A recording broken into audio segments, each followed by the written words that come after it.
Pahalagahan mo ang mga taong nagmamahal sa'yo. Dahil hindi lahat ng tao kaya kang mahalin. Huwag mong hintayin na mapagod siyang mag-effort para sa'yo bago mo ma-realize na mahalaga pala siya sa buhay mo. Piliin mo yung taong kayang mag-effort na makita o makausap ka. Hindi yung taong maaalala ka lang pag no choice na siya.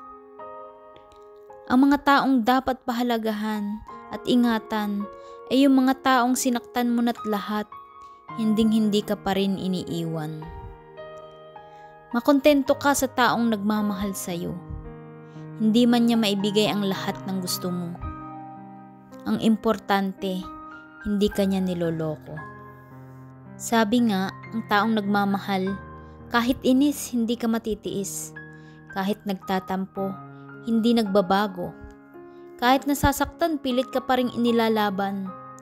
Dahil ang tunay na nagmamahal ay handang magpakumbaba para sa relasyong ayaw masira at mawala. Alam mo yung taong nagmamahal? Ay yung taong nagagalit sa'yo sa maraming dahilan, pero hindi ka iiwan.